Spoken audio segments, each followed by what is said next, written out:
오늘 아름다운 고난이라는 제목으로 여러분들과 잠시 은혜를 나누기를 원합니다. 이 베드로 전서는 사실 베드로가 소아시아 지역에 있는 고난당하고 있는 그리스도인들에게 보낸 편지입니다. 많은 자들에게 그 고난을 어떻게 이겨낼 것인가를 격려하고 위로하는 편지를 썼는데요. 이 편지를 통해서 많은 사람들이 위로함을 얻었습니다. 근데 오늘 특별히 여기 2장 18절부터 말씀을 보면 이렇게 시작합니다. 사환들아 범사에 두려워함으로 주인에게 순종하되 선하고 관용하는 자들에게만이 아니라 또한 까다로운 자들에게도 그리하라, 이렇게 기록이 되어져 있죠. 오늘 그 베드로전서 2장 18절부터 이 말씀은 종들에게 권면하는 겁니다. 종들에게. 사실 그 당시는 이 종이라는 신분은 어떤 인격적인 대우를 받기가 굉장히 어려운 신분이었습니다. 인간 대 인간으로서 대우를 받는 것이 아니라 그 주인에게 속해 있는 어떤 재산으로서 취급을 받았기 때문에 이 주인이 어떠한 대접을 하더라도 그 종이 그것에 대해서 항변할 수 없는 그런 상황이었어요. 그럼에도 불구하고 오늘 이 베드로가 주인이 어떠한 처우를 하더라도 너희가 그것을 참고 견뎌라라고 지금 이야기하고 있는데, 이것은 주인이 나에게 부당한 대우를 할 때 내가 주인에 대해서 폭력적으로 대항하고 그 사람을 멱살잡이하고 그렇게 하라는 것이 아니라 정해져 있는 질서 가운데서 너희들이 지켜야 할 것들을 지키는 그 질서 가운데서 너희들이 해야 될 것들을 감당해 나가라라고 이야기하고 있는 것 중에 하나입니다. 사실 성경을 보면 바울이나 베드로나 많은 성경의 저자들이 질서를 지켜가면서 너희들이 감당해야 될 것, 질서를 지켜가면서 너희들이 저항해야 될 것들을 저항하라라고 이렇게 얘기를 하는 것이죠. 그 저항이라는 자체가 폭력적으로 어떤 것을 무엇을 만들어가거나 혁명적으로 무엇을 만들어가는 것보다는 하나님께서 만드신 그 질서 안에서 하나님께서 주신 그 권위를 인정하는 것 가운데서 우리가 감당해야 될 것들을 감당해 나가라라고 이야기하고 있습니다. 특별히 오늘 계속적으로 말씀을 보면 예수 그리스도의 고난을 그 예로 들고 있습니다. 주님께서는 아무 죄가 없으시지만 채찍에 맞으셨습니다. 그때 주님께서 채찍을 때리는 자에게 아무것도 항변하지 않으셨다는 것이죠. 주님께서 십자가에 달리실 때도 마찬가지였고, 주님이 십자가의 고난을 당하실 때 주님께서는 아무 말씀도 하지 않으셨습니다. 주님께서 어떤 죄가 있어서 십자가에 달려 돌아가셨다는 것이 아니라는 것을 우리는 너무나 잘 알고 있죠. 그럼에도 불구하고 주님께서 침묵하신 이유는 무엇이냐면 그 모든 것들을 판단하시는, 그 모든 것들을 주관하시는 그 하나님을 바라보며 하나님께 그 모든 것들을 의뢰하고 맡겼다라는 겁니다. 위임했다라는 겁니다. 예수님께서 힘이 없어서, 예수님께서 하실 수 없어서 침묵하시거나 그 모든 것들을 하실 수 없어서 그냥 십자가에 달려 돌아가신 것이 아니에요. 예수님께서 명하시면 12영이나 더 되는 하늘의 군사들이 와서 그들을 진압하고 그들을 물리칠 수도 있는 그런 상황이었습니다. 그러나 주님께서는 그렇게 하지 않으셨다는 거죠. 왜? 하나님의 뜻이 거기 있음을 알았기 때문에 그렇습니다. 사실 우리가 살아가다 보면 여러 가지 어려움, 고난에 처하게 되어집니다. 그러한 고난을 우리가 당할 때마다 우리는 어떻게 이것을 이겨낼 것인가, 어떻게 대처할 것인가에 대한 고민을 많이 하게 되어집니다. 정말로 내가 이 부당한 것들을 당할 때, 이 부당한 고난을 당할 때 내가 이것을 참고 인내해야 되는지, 아니면 내가 항변하고 이것을 뛰쳐나가야 하는지, 사실 많은 그리스도인들이 거기에 대해서 고민하는 것이 사실입니다. 그러나 오늘 말씀을 보면 우리가 우리에게 부당한 처우를 하는 그 사람이 있다 할지라도 그것에 대해서 우리가 기존의 질서 안에서 그들에게 정당한 항변을 하는 것이 적절하다라고 성경은 우리들에게 말씀하고 있습니다.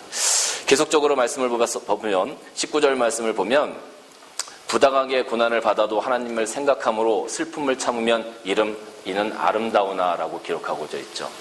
고난을 당할 때 어떠한 것이 아름다운 모습인지 성경은 우리들에게 제시를 해주고 있는데요. 실질적으로 우리가 고난을 당하는 것, 오늘 이 베드로전서를 보면 세 가지를 우리에게 제시하고 있습니다.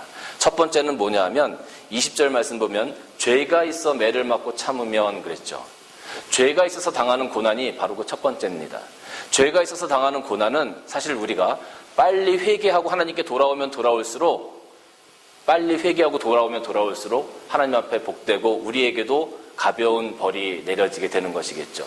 내가 죄를 졌습니다. 하나님 앞에 잘못했습니다. 그것 때문에 우리가 고난을 당한다면 그것은 어떻게 보면 죄에 대한 당연한 책망이기 때문에 우리가 할 말이 없는 것이죠.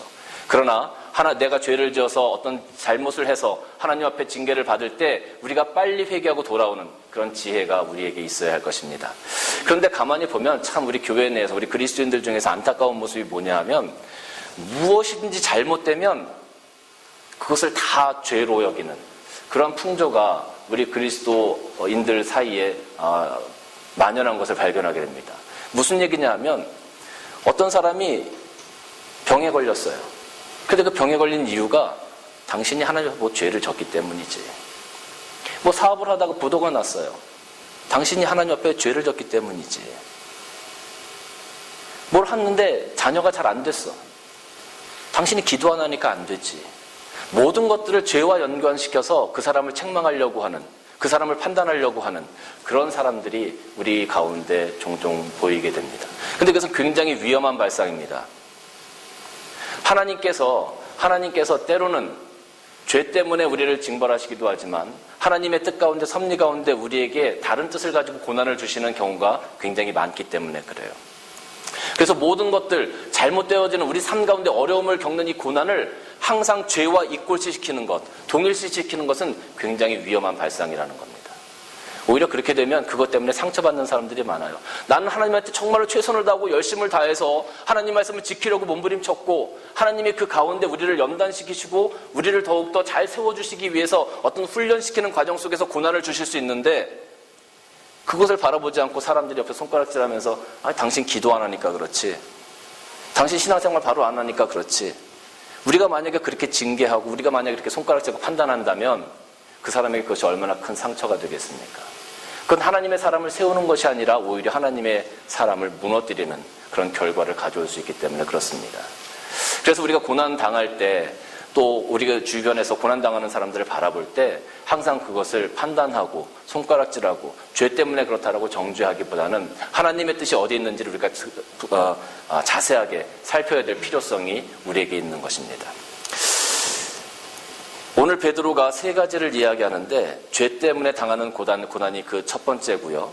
나머지 두 가지를 얘기할 때는 베드로가 그 뒤에 뭐라고 붙여놨냐 하면 아름답다라는 말을 붙여놨어요. 여기 19절 말씀 보면 부당하게 고난을 받아도 하나님을 생각함으로 슬픔을 참으면 이는 아름답다. 20절 하반절 보면 그러나 선을 행함으로 고난을 받고 참으면 이는 하나님 앞에서 아름답다. 아름다운 고난이 두 가지가 있어요. 그리고 아름답지 않은 고난이 한 가지가 있는데 아름답지 않은 고난은 하나님 앞에서 우리가 죄를 지어서 그 죄 때문에 당하는 고난, 이것이 아름답지 않은 고난, 이건 당연한 고난인 것이죠. 나머지 두 고난은 하나님 앞에서 아름다운 고난이라고 베드로가 지금 이야기를 하고 있어요. 저는 오늘 여러분들에게 좀 이 아름다운 고난에 대해서 말씀을 좀 드리고 싶은데요. 오늘 여기 19절 말씀 보면 부당하게 고난을 받아도 하나님을 생각함으로 슬픔을 참으면 이는 아름답다. 이전의 성경에는 어떻게 되어져 있냐면 애매하게 고난을 당해도 이렇게 되어져 있어요. 애매하게 고난을 당해도. 그러니까 정당하지 않고 정당한 상황이 아닌데 어쩔 수 없이 내 의지와 상관없이 고난을 당하는 경우가 있어요. 여러분 가끔 호주에서는 산불이 나죠. 산불이 나면 집들이 막 탑니다. 그죠? 불이 나서. 그럼 그 집을 잃어버린 그 사람들은 하나님 앞에 죄를 지어서 그 사람들이 그런 고난을 당하게 될까요? 자신들이 가지고 있는 모든 것들을 잃어버리게 되는 걸까요?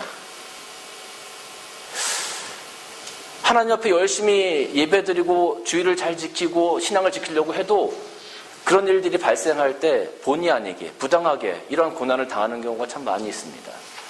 신앙적으로 열심히 기업을 이끌고 나아가고 최선을 다해서 정말 내가 최선을 다해서 나의 모든 것들을 투자해서 사업을 이끌어 가는데 부도가 나는 경우가 있어요. 캐시플로우가 잘 안 되고 다른 사람들이 결제를 해주지 않고 나와는 상관없이 내 의지와는 상관없이 사업체가 부도가 나는 경우도 있다는 말이죠. 부당하게 이렇게 고난을 당할 때가 많이 있습니다. 어쩔 수 없이 몸이 불편하고 몸이 아파질 수도 있죠. 난 정말 하나님 앞에서 최선을 다하는데 하나님 왜 저에게 이런 시련이. 다른 사람들은 다 가지고 있는데 하나님 나만 없어요. 나만. 다른 사람들은 다 쉽게 가져. 근데 나는 왜 이렇게 그거 하나 갖는 것이 이렇게 어렵고 힘이 드나요?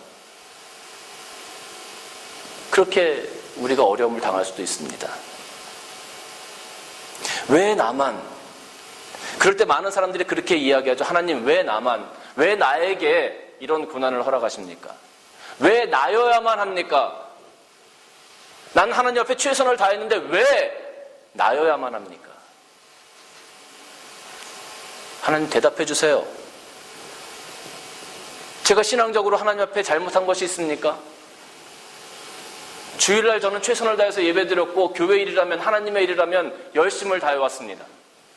그런데 왜 저에게 이런 시련을, 왜 나에게 이런 아픔을, 왜 내가 이것을 감당해야 합니까? 우리 그렇게 하나님께 질문하고 기도할 때가 종종 있습니다.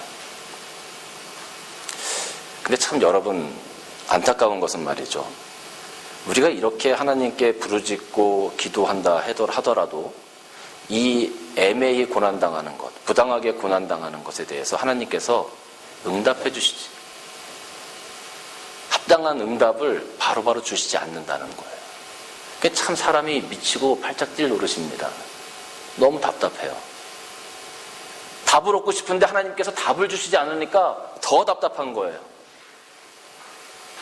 그러니까 사람들이 거기서 신앙을 버리고 나가 떨어지는 사람들이 종종 생겨지게 되죠. 아니, 하나님 대체 어디 계십니까? 하나님 계시면 말씀을 하셔야지. 왜 저를 이렇게 내버려 두십니까? 라고 사람들이 마음을, 신앙의 문을 하나님을 향해서 닫는 경우가 종종 있습니다. 그런데 이 경우는요, 답이 하나밖에 없습니다. 이런 경우는 하나님께서 우리의 삶 가운데 간섭하시고 하나님께서 항상 우리를 향하여 선한 것을 계획하시는 분이라는 것을 믿고 끝까지 가보는 수밖에 없어요. 끝까지 가보는 수밖에 없어요.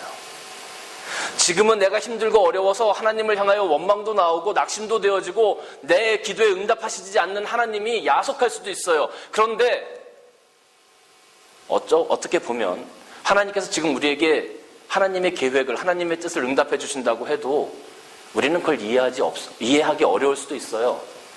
하나님께서 말씀하셔도 그것이 이해되지 않을 때가 많이 있습니다. 그러니까 이것을 가지고 그냥 믿음을 가지고 끝까지 가는 거예요. 끝까지 가보는 거예요. 하나님께서 나를 향해서, 나를 위해서 예비하신 그 섭리하신, 계획하신 그 무언가가 있을 거다라는 그 믿음을 가지고 한번 나가보는 거예요. 그래서 끝에 가서 보면, 지금은 안 보이는데 그 믿음을 가지고 가서 끝에 가서 보면,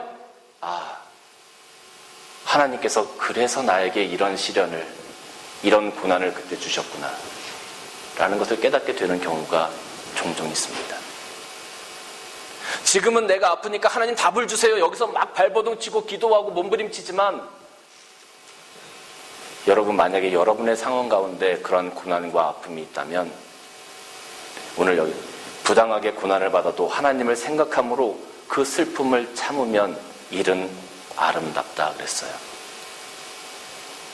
결코 여러분들을 실망시키지 않고 결코 여러분들을 내버려 두지 아니하시는 그 하나님, 나를 위한 계획을 가지고 계신 그 하나님을 믿고 이 고난 가운데 답을 찾을 수 없더라도 좀 한번 가보자는 거예요. 끝까지 가서 한번 보자는 거죠. 그때도 만약에 하나님께서 나를 향한 어떤 계획이 보이지 않는다면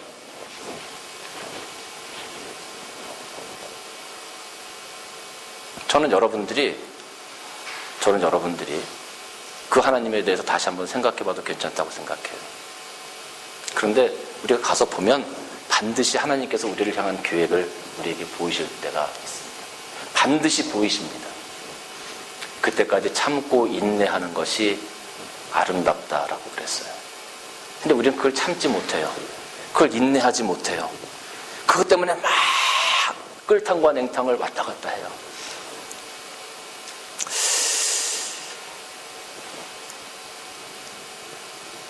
어느 아이가 어머니하고 시장에 나왔습니다. 아이가 한 3살 정도밖에 되지 않는 아이인데, 그 아이가 그 찬 겨울에 어머니와 시장에 나와서 어머니가 좌판을 벌려놓고 야채를 파는데 그 아이가 옆에 앉아 있는 거예요.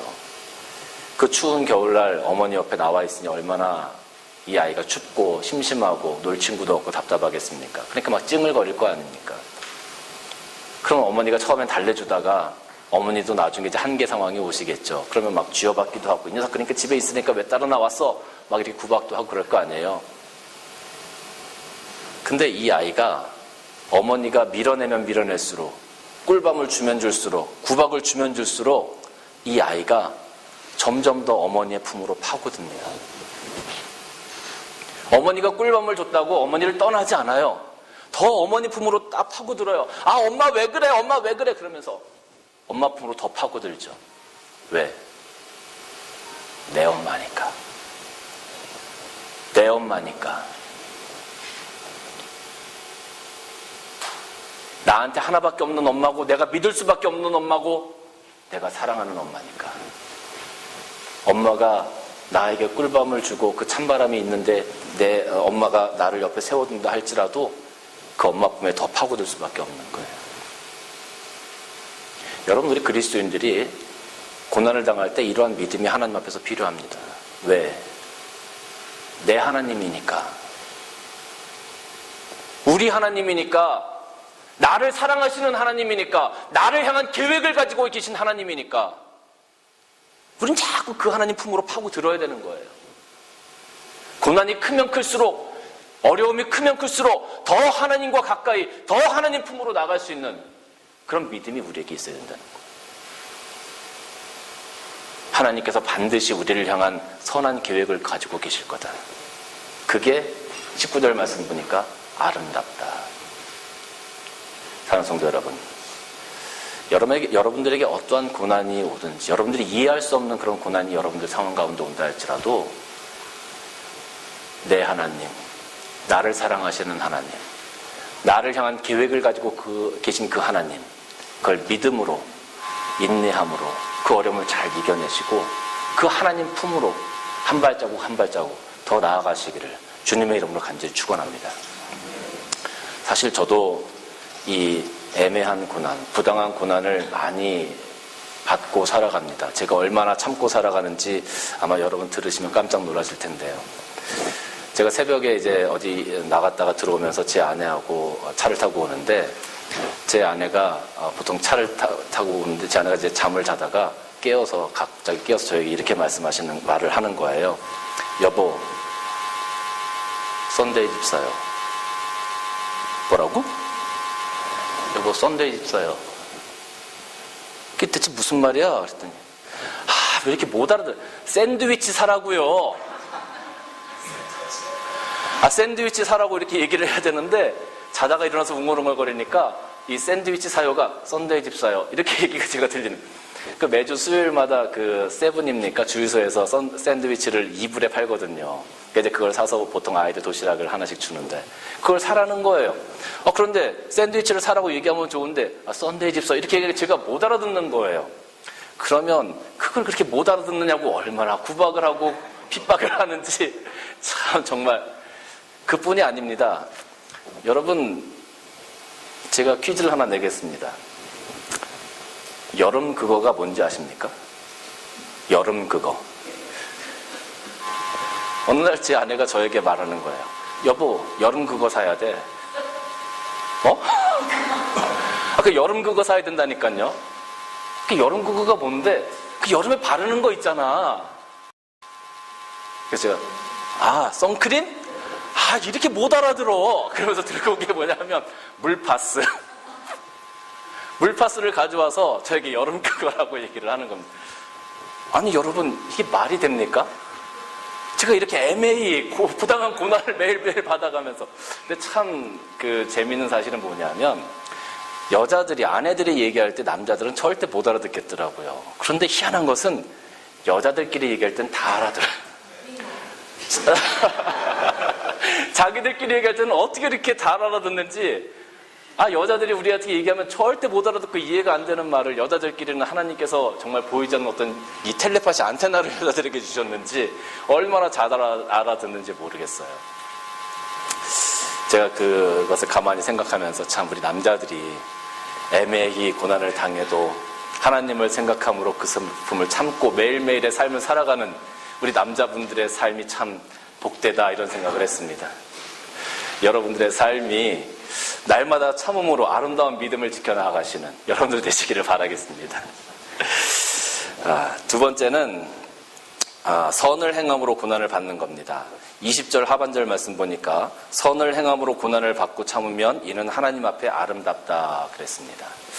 사실 이 베드로는요, 예수님께서 그 대제사장들에 잡혀가실 때 예수님을 3번이나 부인한 사람입니다. 그리고 예수님께서 십자가에 달려 돌아가신 이후에 베드로는 고기를 잡으러 고향으로 돌아갔던 사람입니다. 어떻게 보면 자기가 가지고 있던 믿음, 예수님에 대한 모든 어떤 존경과 마음을 다 내려놓고 갔던 사람인 것이죠. 그런데 부활의 예수님을 다시 한번 만났어요. 그리고 결단하게 됩니다. 자기가 무엇을 해야 하는지, 어떻게 해야 하는지를 분명히 깨닫게 되어지는 것이죠. 그 이후에 베드로는 한 삶을 선택했습니다. 그 삶이 무엇이었냐 하면 내가 그리스도의 복음을 위하여 나의 모든 고난, 내가 받을 수 있는 모든 고난을 내가 참고 견디겠다라는 그런 결단이었습니다. 그래서 베드로가 로마에 가서 십자가에 달려 죽을 때까지 나는 예수님과 함께 내가 어떻게 예수님과 같은 모양으로 십자가에 달려 죽을 수 있겠습니까? 나는 그럴 수 없다고 생각합니다. 그래서 십자가에 거꾸로 달려 죽는 그 순간까지 모든 복음을 위한 고난을 스스로 선택해서 감당했던 사람이 이 베드로예요. 그런 베드로가 소아시아에 있는 성도들에게 이 메시지를 보내는 겁니다. 고난당하고 있는 성도들에게 어떻게 너희들이 무엇을 바라보고 고난을 견뎌내야 하는지, 오늘 예수 그리스도의 십자가를 바라보면서 예수님께서 당하신 이 고난을 바라보면서 너희들이 당하고 있는 그 고난을 참고 인내하라라고, 또 복음을 위해서 당하는 너희들의 고난이 참으로 하나님 앞에서 아름다운 고난이라고 이렇게 선포하고 있는 것입니다.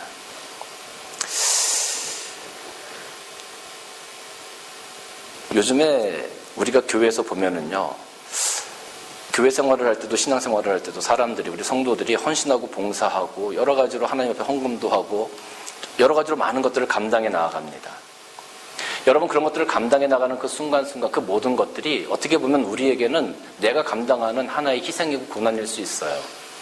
내가 시간을 하나님 앞에 더 드려야 되는 부분이 있고요. 내가 더 일찍 일어나야 되고요.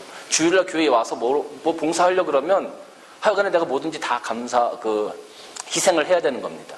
그 모든 것들을 우리가 감사함으로 감당해 나가는, 내가 선택해서 하나님을 위해서 내가 헌신하고 하나님을 위해서 내가 하나님의 선을 행함으로 고난도 받은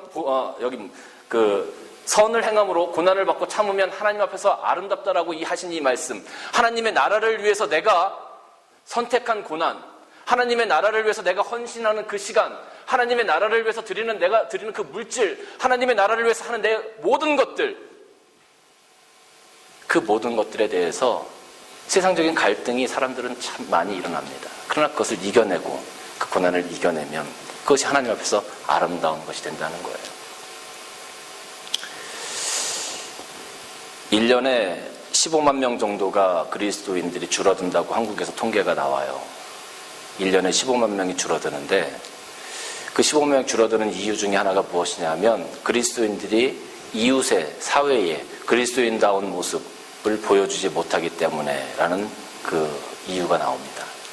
그리스도인들이 그리스도인다운 삶을 이웃에게 보여주지 못하기 때문에, 사회에 나타나지 못하기 때문에. 무슨 말입니까? 그리스도인들이 더 이상 예전처럼 하나님의 복음을 이 땅에 증거하고 이 땅에 드러내는 삶을, 빛과 소금된 삶을 살아가기를 포기했기 때문이라는 거예요. 이제 그리스도인들은 고난의 자리에 서기를 즐거워하지 않습니다. 그리스도인들이 원하는 것은 성공한 삶이고 좋은 차를 타는 것이고 좋은 집에 사는 것이고 내 삶을 더욱더 풍요롭게 누리는 것, 내가 더 많이 가지고 즐겁고 행복하게 사는 것, 그것을 그리스도인들이 원해요. 많은 목사님들이 성공 위주의 설교를 했습니다. 그래서 교회가 성장했습니다. 외형적으로 성장했습니다. 그런데 우리가 간과하지 말아야 할 것은 많은 목사님들이 성공 위주의 설교를 하는 그 순간부터 우리의 영은 병들기 시작했다는 거예요. 그리스도인들의 시각이 그리스도의 고난의 자리에서 그리스도의 영광의 자리로 옮겨졌다는 거예요. 여러분, 우리가 그리스도의 영광의 자리에 서는 것, 그것이 나쁘다는 게 아니에요. 그러나 그리스도의 고난을 생각하지 않고 영광만 생각하는 것이 잘못됐다는 거죠. 우리가 그리스도와 함께 영광의 자리에 서기 위해서는 그리스도가 당한 고난도 함께 당해야 하는 거예요. 근데 지금 그리스도인들은 이제 고난의 자리에 서기를 원치 않습니다. 그리스도의 고난, 그리스도의 십자가를 나의 십자가로 받아들이기를 싫어해요. 그리고 부활하신 예수님의 영광만 바라보고 내가 성공하는 삶, 내가 많이 누리는 삶, 내가 존경받는 삶, 내가 더욱더 많은 것들을 갖는 삶에만 집중되어 있다는 거죠. 그러니까 이제 그 문제가 드러나기 시작하는 겁니다. 처음에 그리스도인들에게 성공적인 설교를 하고 그리스도인들이 성공을 바라보면서 야, 우리도 잘 살 수 있다 하면서 막 몰려들었어요. 근데 영적으로 내부적으로 병들고 부패되어가는 것도 바라보지 못했어요. 지금은 어떻습니까? 양쪽으로 많은 성장을 이룬 것은 사실입니다. 그러나 한국에 있는 큰 교회들이 바른 영적인 모습을 가지고 있다고 우리가 이야기할 수 있을까요? 그 교회 부흥을 이뤄냈던 그 1세대 목사님들이 세습을 하고 교회 재정을 마음대로 사용하고 개인적으로 착복하고 이런 일들이 얼마나 많아요. 성적으로 무너지는 일들이 얼마나 많아요. 그리스도의 고난의 자리에 서기보다는 성공 위주의 삶을 살아갔던 그리스도인들이 어떻게 무너지는지를 우리는 지금 절실하게 보고 있습니다. 사랑하는 성도 여러분, 주님은 우리에게 좁은 문으로 들어가라고 말씀하셨어요. 많은 사람들이 즐겁게 가는 큰 문, 그것이 아니라 좁은 문을 향하여 오늘 나아가라고 말씀하십니다. 그리스도의 심장을 가지고 그리스도의 십자가를 내가 짊어지고 내가 그리스도를 따라가는 그런 고난의 자리에 지금 아무도 서기 싫어하고 아무도 관심 갖지 않는 그 골고다의 언덕에 예수님께서는 지금도 홀로 십자가에 달려 계시다는 거예요. 예수님께서 홀로 그 십자가에 달려 계실 때 누가 그 옆을 지켜줄 수 있겠습니까? 저는 여러분들이 주님의 옆을 지켜주시기를 바랍니다. 이 사순절 기간을 통하여서 우리가 서야 할 자리가 어딘지, 내가 있어야 할 자리가 어딘지 여러분 그것을 깊이 묵상하시고 깨달으시고 선을 행함으로 고난을 받고 참으면 이는 하나님 앞에 아름답다. 정말로 이 아름다운 믿음을 소유하신 여러분들이 다 되어주시기를 주님의 이름으로 간절히 축원합니다.